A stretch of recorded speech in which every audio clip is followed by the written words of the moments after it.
तैयारियां शुरू हो गई है। वित्त मंत्रालय ने सर्कुलर जारी करते हुए सभी मंत्रालयों से आमदनी और खर्च का ब्यौरा मांगा है। बजट की तैयारियों को लेकर पहली बैठक 9 अक्टूबर को होगी। बजट की तैयारियों पर और ज्यादा जानकारी के लिए बात करेंगे अपने सहयोगी लक्ष्मण रॉय से, हमारे इकोनॉमिक पॉलिसी एडिटर।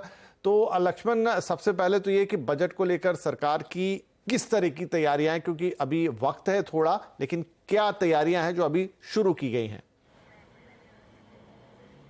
बिल्कुल, बजट पेश होने में अभी वक्त है और ये जो बजट पेश होगा ये अंतरिम बजट होगा, लेकिन इसके बावजूद तैयारी बिल्कुल सामान्य बजट की तरह हो रही है। वित्त मंत्रालय की तरफ से सभी मंत्रालयों को सर्कुलर जारी किया गया है और उनसे अलग अलग तरीके से हिसाब किताब मांगे गए हैं एक टाइमलाइन के तहत।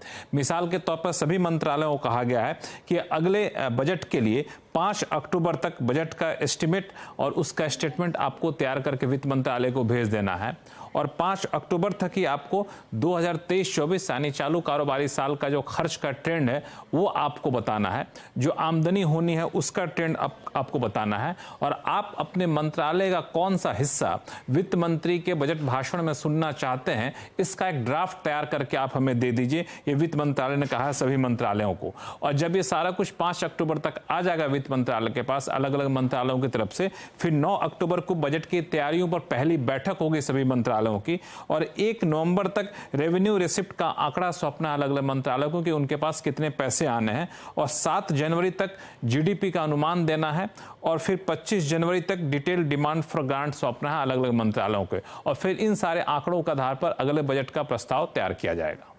जी, तो लक्ष्मण, अब ये तो जैसा आप कह रहे हैं अंतरिम बजट होने वाला है, तो ऐसे में किसी बड़े ऐलान की उम्मीद, संभावना कितनी रहती है?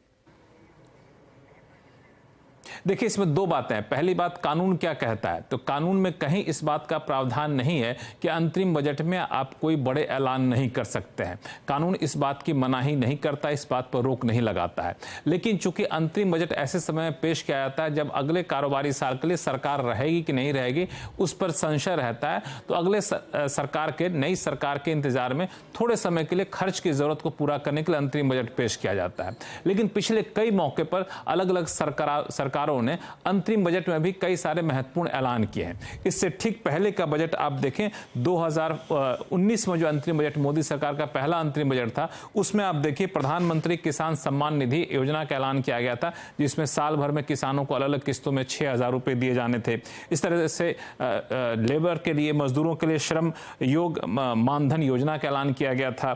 5 लाख रुपए तक टैक्सेबल इनकम पर टैक्स नहीं लगेगा, इसका ऐलान किया गया था। उससे पहले आप देखें यूपीए सरकार में 2014 में पी चिदम्बरम ने 1 रैंक 1 पेंशन का ऐलान किया था, एजुकेशन लोन पर सब्सिडी का ऐलान किया था, गाड़ियों पर एक्साइज ड्यूटी घटाई गई थी। उससे पहले भी अगर जाकर देखें तो उससे पहले भी अलग अलग मोर्चे पर यहाँ पे ऐलान किए गए हैं अंतरिम बजट में। तो इसलिए अंतरिम बजट में कोई बड़े ऐलान नहीं होंगे ये कहना गलत होगा। अंतरिम बजट में किसी बड़े ऐलान की संभावना से आप इनकार नहीं कर सकते हैं।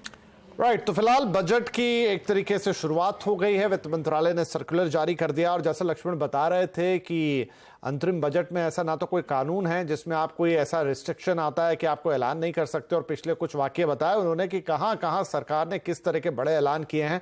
तो इस बार का बजट भी एक्सेप्शन नहीं हो सकता और ठीक चुनाव के पहले का बजट है तो हो सकता है कि कोई बड़ा ऐलान यहां भी आता हुआ दिखाई दे। बहरहाल बजट से जुड़ी खबरें लगातार आप तक लाते रहेंगे। बहुत शुक्रिया लक्ष्मण रॉय इस अपडेट के लिए।